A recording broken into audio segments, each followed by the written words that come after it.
न उसका मित्र है, कल्याण करता चाहता है, सर्वदा मित्र है। सब देख उसको एक से, भक्ति भले सुनसान है, वो नाम से फिर है कहाँ, सब हानि लाभ समान है, सब हानि लाभ समान है, सब हानि लाभ समान है।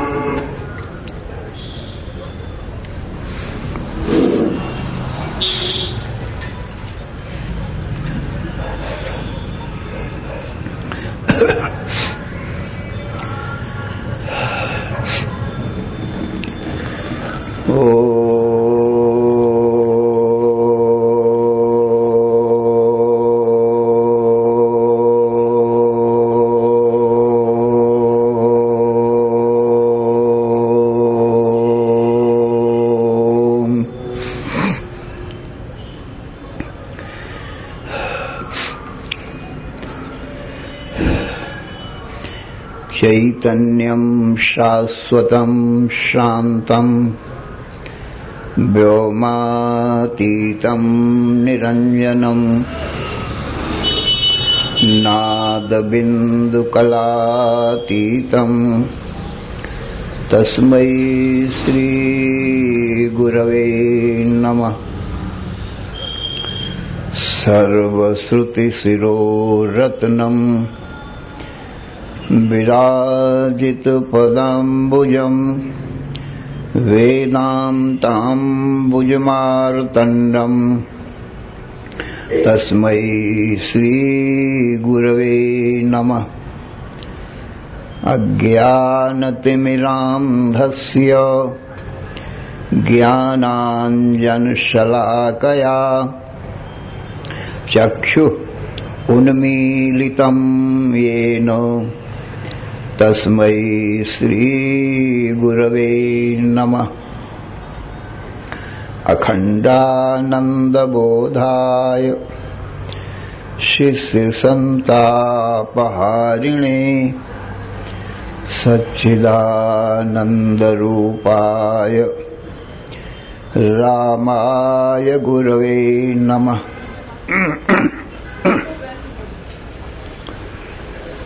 अखण्डमण्डलाकारं व्याप्तं येन चराचरं तत्पदं दर्शितं येन तस्मै श्रीगुरवे नमः। गुरुर्ब्रह्मा गुरुर्विष्णु गुरुर्देवो महेश्वरः, गुरुः साक्षात् परं ब्रह्म तस्मै श्रीगुरवे नमः। न गुरोः अधिकं तत्त्वं न गुरोः अधिकं परं, गुरोः परतरं नास्ति तस्मात् सम्पूज्यते गुरोः। ध्यानमूलं गुरोर्मूर्तिः, पूजामूलं गुरोः पदम्, मन्त्रमूलं गुरोर्वाक्यम्, मोक्षमूलं गुरोः कृपा। ब्रह्मानन्दं परमसुखदं केवलं ज्ञानमूर्तिं, द्वन्द्वातीतं गगनसदृशं तत्त्वमस्यादिलक्ष्यम्। एकं नित्यं विमलमचलं सर्वधी साक्षिभूतं, भावातीतं त्रिगुणरहितं सद्गुरुं तं नमामि। ओम नमो ब्रह्मादिभ्यो ब्रह्म विद्या संप्रदाय कर्तृभ्यो वंश ऋषिभ्यो महद्भ्यो नमो गुरुभ्यः। सर्वोपप्लवरहितः प्रज्ञानघनः प्रत्यगर्थो ब्रह्मैवाहमस्मि। नारायणं पद्मभवं वसिष्ठं शक्तिं च तत्पुत्रपराशरं च व्यासं शुकं गौडपदं महान्तं गोविन्दयोगीन्द्रम् अथास्य शिष्यं श्रीशङ्कराचार्यम् अथास्य पद्मपादं च हस्तामलकं च शिष्यं तन्त्रौटकं वारुत्रिककारम् अन्यान् अस्मद्गुरून् सन्ततम् आनतोऽस्मि। श्रुतिस्मृतिपुराणानामालयं करुणालयं नमामि भगवत्पादं शङ्करं लोकशङ्करम्। शङ्करं शङ्कराचार्यं केशवं बादरायणं सूत्रभाष्यकृतौ वन्दे भगवन्तौ पुनः पुनः।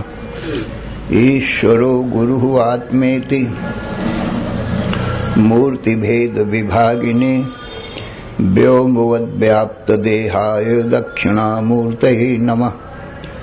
अशुभानि निराचष्टि तनोति शुभसन्ततिम् स्मृतिमात्रेण यत्पुंसां ब्रह्म तन्मङ्गलं परम्। अतिकल्याणरूपत्वात् नित्यकल्याणसंश्रयात् स्मर्तॄणां वरदत्वाच्च ब्रह्म तन्मङ्गलं विदुः।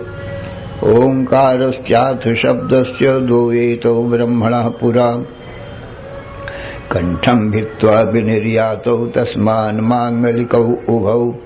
ओम तत्सत् परब्रह्मणे नमः। श्री राम जय जय राम। श्री राम जय जय राम। श्री राम जय जय राम। श्री राम जय जय राम। धर्म की अधर्म का प्राणियों में विश्व का हर हर महादेव। शरण शरणय कारण करुण करुणा वरुणालय कर्तुम अकर्तुम अन्यथा कर्तुम समर्थ नित्य शुद्ध बुद्ध मुक्त स्वरूप अनंत कोटि ब्रह्मांड नायक परात्पर पूर्णतम पुरुषोत्तम परब्रह्म सच्चिदानंद घन सर्वज्ञ सर्वशक्तिमान सर्वाधार सर्वाधिष्ठान भगवान श्री कृष्ण से अर्जुन ने हाथ जोड़कर प्रार्थना किया, हे भगवान मेरे परम कल्याण का उपाय बतावें जिससे आत्यंतिक दुखों की निवृत्ति नित्य सुख शांति की प्राप्ति हो, मृत्यु की निवृत्ति अमृतत्व की प्राप्ति हो, अर्थात कभी किसी प्रकार का कोई भी दुख ना आवे, नित्य सुख शांति बनी रहे, मृत्यु ना आवे, अमृतत्व की प्राप्ति हो। वह तत्व प्रभु आप मुझको बतावें। मैं आपका शिष्य हूं, आपकी शरण में हूं, मेरा तन मन बुद्धि प्राण आपके चरणों में अर्पण है। तो भगवान श्री कृष्ण बोले, हे अर्जुन सावधान मन से श्रवण करो। कर्मणो ह्यपि बोधव्यम बोधव्यम च विकर्मणः अकर्मणश्च बोधव्यम गहना कर्मणो गति। अर्जुन कर्म को जानना चाहिए, विकर्म को जानना चाहिए और अकर्म को भी जानना चाहिए, क्योंकि कर्म की गति बहुत गहन माने गूढ़ है, जल्दी समझ में नहीं आती है। तो भगवान कृष्ण अब बता रहे हैं कर्म क्या है, विकर्म क्या है, अकर्म क्या है।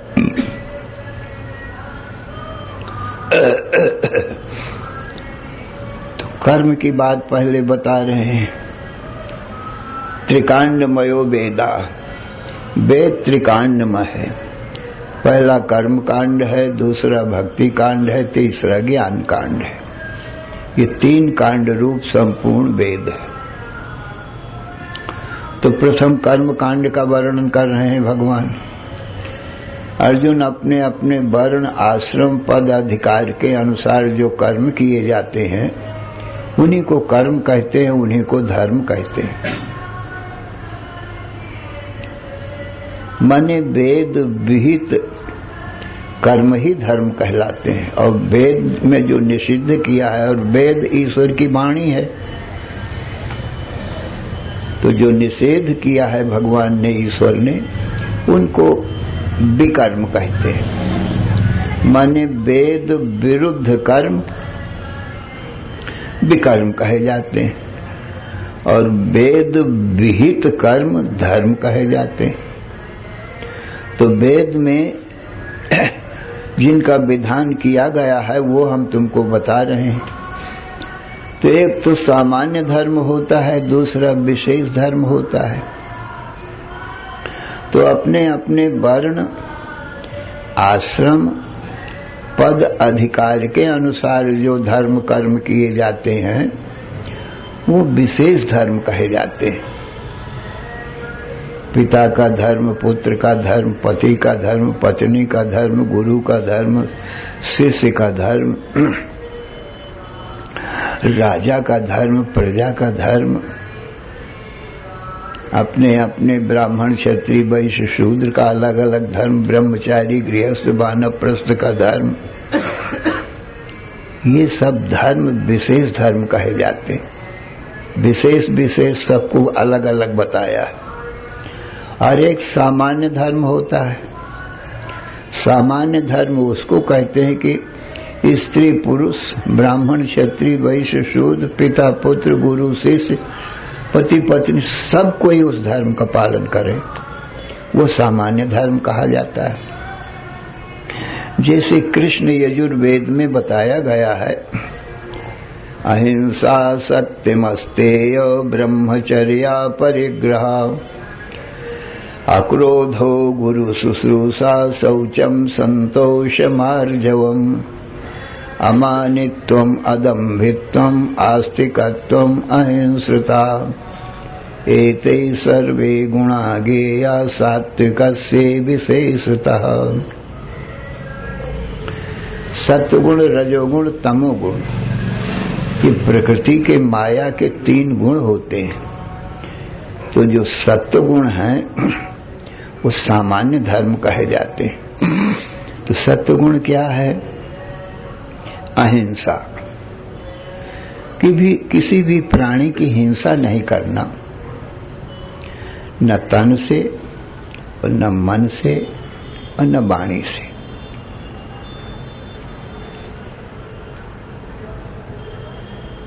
तन से किसी को नहीं मारना और मन से भी किसी का अहित चिंतन नहीं करना। कभी मन से नहीं सोचना कि किसी का अहित हो जाए। और वाणी से भी ऐसी वाणी नहीं बोलना जो किसी को दुख हो जाए। सत्य बोलना और प्रिय बोलना, इसको तन मन वाणी से किसी का अहित न चाहना, इसको अहिंसा कहते।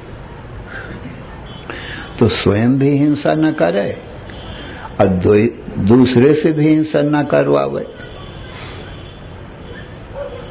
कि अपना तो नहीं करता पर दूसरे से हिंसा करवा दिया। और कोई हिंसा करने की सलाह भी पूछे तो हिंसा करने की सलाह भी नहीं देना चाहिए। कोई हिंसा करने जा रहा हो और सलाह पूछे तो उसको समझा बुझा करके उसको हटाना चाहिए हिंसा से, कि देखो भाई किसी को दुख दोगे तो तुमको भी दुख आएगा। जैसा बीज बोया जाता है वो अनेक गुना होकर के अपने पास आता है। तो ये सुख देना दुख देना ये भी बीज है। तुम सुख दोगे तो कई गुना होकर के उधर से सुख आएगा, और दुख दोगे तो उधर से भी दुख आएगा। जैसे पृथ्वी में 10 मन अन्न बोए तो 50 मन वो अन्न लौटाल करके देती पृथ्वी। ये पृथ्वी का स्वभाव है। इसी प्रकार से सुख दुख भी बीज हैं। दुख बोकर दुख ही काटोगे, बच सकते केवल सुख भोकर। जो कुछ दोगे वह आएगा, कितने ही गुना अधिक होकर। है अटल प्रकृति का यह विधान, मानो हो जाओ सावधान। तो जो हम किसी को गाली देंगे, 4 गाली देंगे तो उधर से वो 10 गाली लौटा लेगा। हम 4 मीठी मीठी वाणी बोलेंगे, आदर वाली सत्कार वाली, तो उधर से भी मीठी वाणी आएंगी। यही नियम है। दुख बोएंगे तो दुख आएगा कई गुना अधिक होकर, सुख बोएंगे तो सुख भी। 4 वेद 6 शास्त्र में बात सुनी है दोए। सुख दीन है सुख मिलत है, दुख दीन है दुख होए। 4 वेद 6 शास्त्रों में यही 2 बात बताई गई है। तो जैसे हमको दुख नहीं चाहिए, हम सुख चाहते हैं ना, तो यद्यद आत्मन इच्छे तत्परस्यापि चिंतयेत्। जो तुम अपने लिए चाहते हो वो दूसरे के लिए भी चाहो। दूसरे लोग भी यही चाहते हैं कि हमको सुख मिले। अपने आप से ही सुख दुख का निर्णय करना चाहिए। जो हम सुख चाहते हैं तो सारे जीव सारे प्राणी सुख चाहते हैं। हम दुख नहीं चाहते हैं तो कोई भी दुख नहीं चाहता है। तो अपनी आत्मा से ही ये सब निर्णय कर लेना चाहिए। तो हम दुख नहीं चाहते, इसलिए दूसरे को भी दुख न दें। दूसरे लोग भी दुख नहीं चाहते। हम सुख चाहते हैं तो दूसरे भी सुख चाहते हैं। तो सुख ही देवें जो देवें। तो सज्जनों, इसलिए किसी को दुख देना हिंसा कहलाती है। तो हिंसा वेद ने कहा है अहिंसा। अहिंसा परमो धर्म। परम धर्म क्या है? अहिंसा।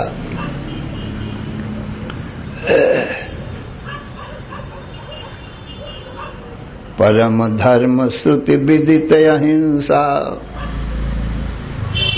परम धर्म क्या है? श्रुति में माने वेद में प्रसिद्ध अहिंसा ही। किसी को तन से मन से वाणी से किसी को भी दुख न दो।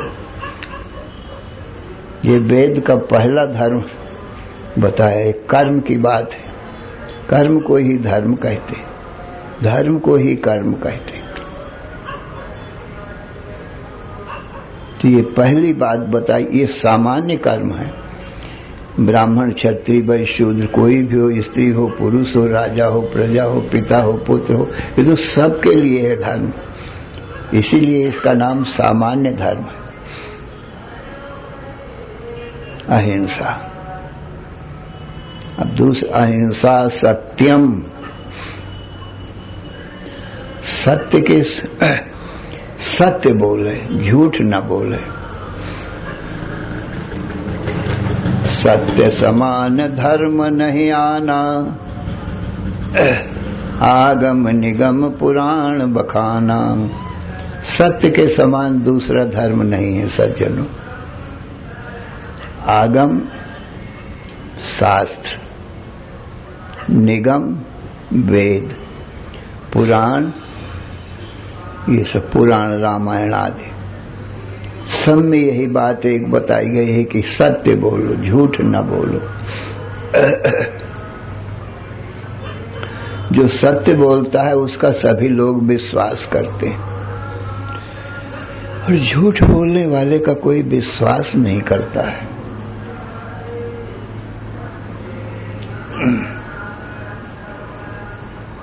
इसलिए सत्य ही बोलना चाहिए।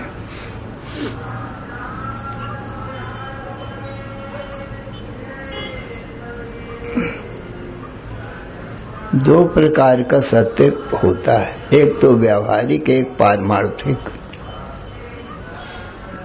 तो जो व्यावहारिक सत्य है, जैसा देखा होवे, जैसा सुना होवे, जैसा अनुभव में आया होवे अपने, वैसा को वैसा कह देना, ये व्यावहारिक सत्य है सज्जन।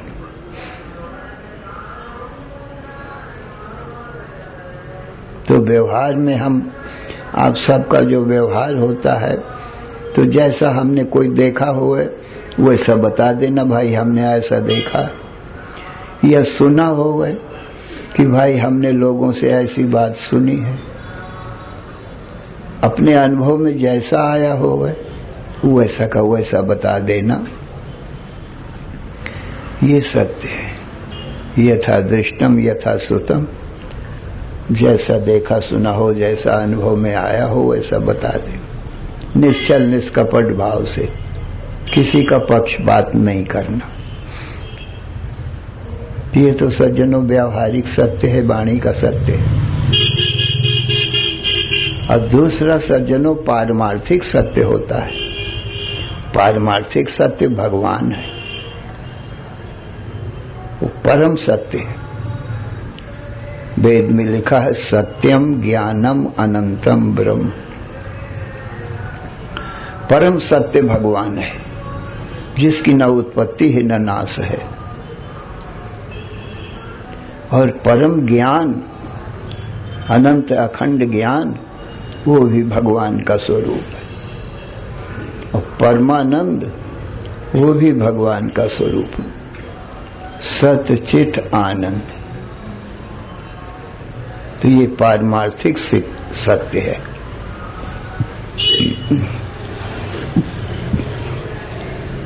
तो माने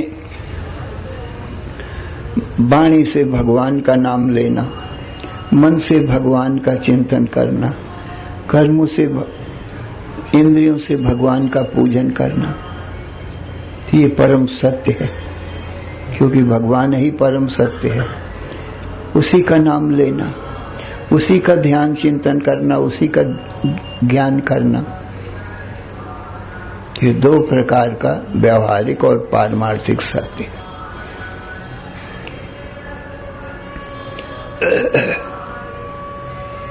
तो सज्जनों, ये सामान्य धर्म हमारे तुम्हारे सबके लिए है। अहिंसा, सत्यम, अस्तेय,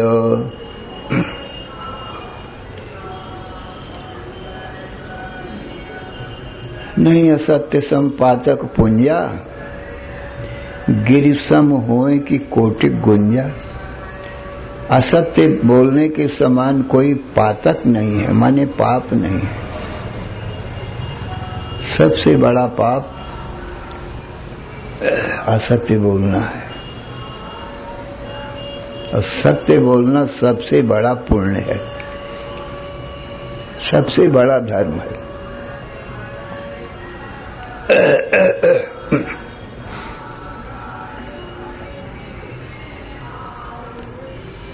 अस्ते नाम, चोरी न करना, किसी की चोरी नहीं करना। अपने नीति न्याय मर्यादा की कमाई में मेहनत करके जो कमाए सत्यतापूर्वक, उसी में संतुष्ट रहना। दूसरे किसी की चोरी करने का मन से भी कभी सोचना नहीं।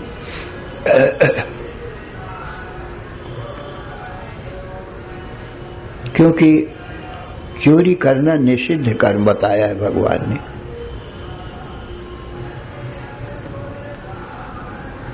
अहिंसा तो कर्म हुआ, ध्यान रखना, ये कर्म है। और हिंसा विकर्म है, निषेध किया है न वेद ने। सत्य बोलना कर्म है और झूठ बोलना विकर्म है, माने विरुद्ध कर्म है, पाप कर्म है, अधर्म है। चोरी न करना ये कर्म है, चोरी करना विकर्म है। ये कर्म विकर्म की व्याख्या समझो आप लोग।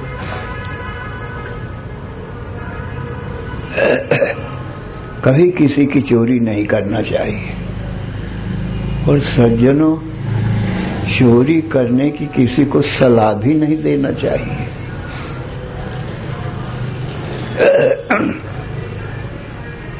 चोरी करना महापाप है, चोरी न करना महान पुण्य है सज्जन। चोरी बहुत प्रकार की होती है, अन्न की, धन की, वस्त्र की, भूमि जमीन की, बहुत प्रकार की चोरी बताई गई है। तो अन्न है, वस्त्र है, धन है, अपनी कमाई में संतुष्ट रहना चाहिए, दूसरे की नहीं, क्योंकि वो पाप कर्म है। चोरी करने जो कोई जाता है सज्जनों, वो उसने पाप की रास्ता में अपना पैर रखा है। उसका विश्वास नहीं होता है वो घर में लौट के आएगा भी कि नहीं आएगा चोरी करके। चोरी करने वाले, डाका डालने वाले हम देखते हैं कि वो घर में नहीं रहते, ज्यादातर जंगलों में छिपे रहते हैं। उनको सरकार का, पुलिस का भय रहता है कि क्योंकि वो प्रसिद्ध हो जाते हैं ना चोरी डाका करने वाले, तो सरकार उनकी पकड़ने की चेष्टा करती है। तो घर में नहीं रहते हैं, भागे भागे फिरते हैं, सुख की नींद सो भी नहीं सकते, दो रोटी सुख से खा भी नहीं सकते, क्योंकि जो घर छोड़ के वन वन में छिपे रहेंगे, कितना कष्ट है सज्जनों। न खाने का ठिकाना, न पानी पीने का ठिकाना, न सोने का ठिकाना, न कपड़े लत्ते ओढ़ने का। बहुत दुखी रहते हैं सज्जनों वो, और उनको पाप की रास्ते में पैर रखा है तो अपने घर में लौट के आ जाएंगे कि पुलिस के द्वारा पकड़े जाएंगे। चोरी डाका करते हैं, कत्ल करते हैं, तो वो बचेंगे कि नहीं बचेंगे ये कोई विश्वास नहीं रहता सज्जन। ये पाप का रास्ता है, अंधेरे का रास्ता है। चोर कभी उजेले रास्ता नहीं चलता है सज्जनों। चोर ही चांदन रात न भावा, उजेले की रास्ते में नहीं चलता है वो कुरास्ता चलता है, अंधेरे में चलता है, क्योंकि वो देखता है कि कोई मुझको पुलिस देख न लेवे, जो मुझको पकड़ ले जावे। इसलिए अपने छिपने के लिए वो अंधेरा रास्ता पकड़ता है। सोचो सज्जनों, रास्ते में तो सरकार का भी इंतजाम होता है, प्रकाश होता है, कांटा कंकड़ खंदक नहीं होते हैं, और रास्ते में तो कोई इंतजाम नहीं है। अंधेरी रास्ते में तो कुछ पता नहीं है, कंकड़ है, कांटा है या खंदक है, कहां गिर जाए। तो चोरी करना महापाप है। चोर अंधेरी रास्ता में चलता है। एक चोर था, शहर में, नगर में रहता था। तो वो एक धनी मानी सेठ के यहां चोरी करने के लिए गया।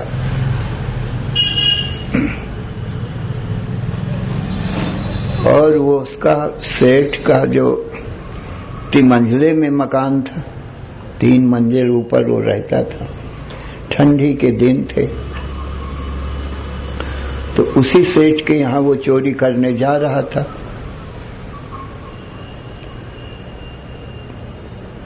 तो वो 3 मंजिले में कैसे जाए, वो तिमंझले से पानी का, छत का पानी गिराने के लिए एक पाइप लगा नीचे। छत का पानी पाइप के द्वारा नीचे सड़क में, नाली में आ जाए किनारे में। तो ऐसे शहरों में लगे रहते हैं।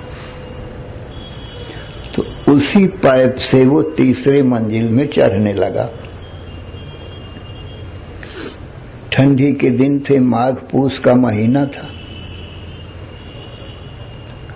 कड़ाके की ठंडी पड़ रही थी। चढ़ते, पाइप पकड़ के वो चढ़ते चला जा रहा था तीसरी मंजिल में। 2 मंजिल तक वो चढ़ के गया, वो पाइप पकड़े पकड़े, परंतु सर्दी से उसकी ठंडी के मारे हाथ कांपने लगे और वो पाइप छूट गया हाथों से। सो नीचे सड़क में, पक्की सड़क में धड़ाम से गिरा करके उसका सिर फट गया और प्राण उसके चले गए। तो देखो सज्जनों, ये फल चोरी कर भी न पाया और फिर लौट के घर ना आ पाया। तो चोरी, बदमाशी, डाकुओं का यही हाल होता है। और कहीं पुलिस पकड़ ली गई ऐसे चोरी डाका करने वालों को, तो जेल में डाल देती ही तो भी घर नहीं आता है। डाका डारा, कत्ल किया तो उसको प्राणदंड, मृत्युदंड देते तो भी घर ना आ पाया। तो जो गलत रास्ते में पैर रखता है उसका विश्वास नहीं रहता है कि वो अब घर में लौट के आएगा भी कि नहीं आएगा।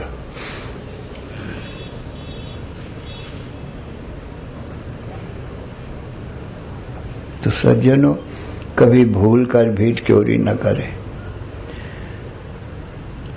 कभी कभी ऐसा हो जाता है, विधि बस सुजन कुसंगति पर ही, फणी मणि सम निज गुण अनुसर ही। विधिवत कोई प्रारब्ध बस सज्जन लोग भी कभी कभी कुसंगत में पड़ जाते हैं, परंतु उनके गुण फणी मणि, फणी कहते हैं सांप को, मणि मणि कहते हैं उसके मणि रहती ही कोई कोई सांप के, तो वो उजेला करती है अंधेरे में।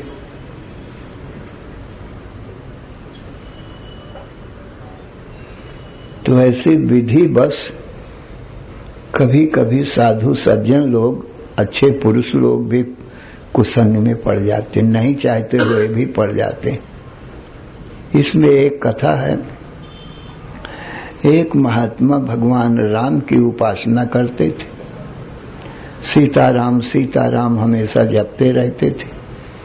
जंगल में झोपड़ी कुटी बना करके रहते थे और गांव जा करके चुटकी भर आटा है, चावल है, दाल है, मांग ले आते थे चुटकी चुटकी घर घर से, और फिर आ करके भोजन बनाते थे अपने कुटी में, वो भगवान का भोग लगाते थे और प्रसाद रूप में वही भगवान का भोग लगाया हुआ अपना ग्रहण करते थे। यही उनकी दिनचर्या थी। तो कुछ चोर लोग, बदमाश लोग रात्रि के समय वो महात्मा की कुटी में पहुंच गए। महात्मा ने उनका आदर सत्कार किया। भोजन के नाम से तो उनके पास में वही भिक्षा लाए थे, थोड़ी सी तो थी नहीं ज्यादा कुछ उनको खिलाने के लिए। तो उस महात्मा से, साधु से बोले कि हम चोरी करने जा रहे हैं अमुक सेठ के यहाँ, वो बड़ा धन है उस सेठ के पास में, तो उसके यहाँ हम चोरी करने जा रहे हैं, तुम भी चलो। महात्मा ने कहा, हमने जीवन में चोरी करने की कभी मन में सोचा भी नहीं है, चोरी हम कैसे करने जाएंगे, हम भगवान के भक्त हैं।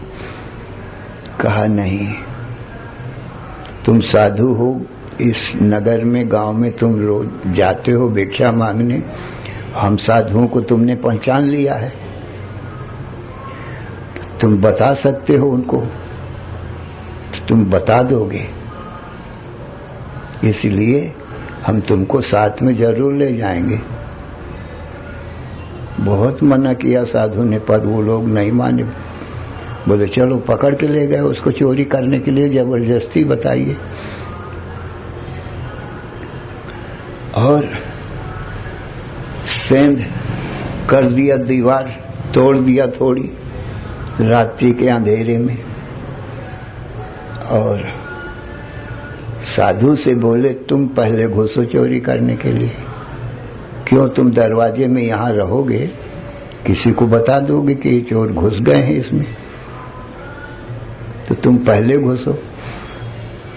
अब देखो, न चाहते हुए भी अब ये कुसंग में पड़ गए हैं, कोई प्रारब्ध रहा होगा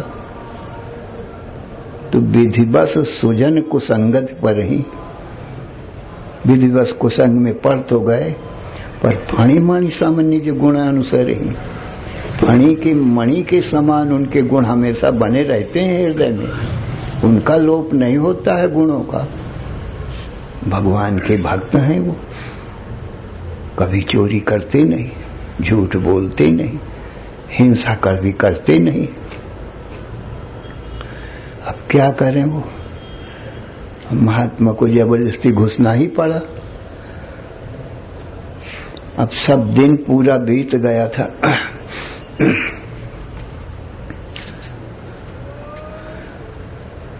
उनको ये है महात्मा को कि सारा दिन बीत गया है और मेरे भगवान भी भूखे हैं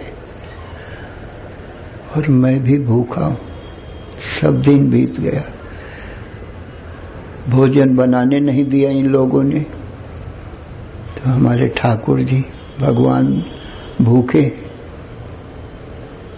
तो ज्यादा चिंता उनकी भगवान की है। वो भोग लगा कर भोजन बना के फिर प्रसाद पाया करते थे, यही नियम था उनका। यही चिंता सताती थी कि मेरे प्रभु भूखे।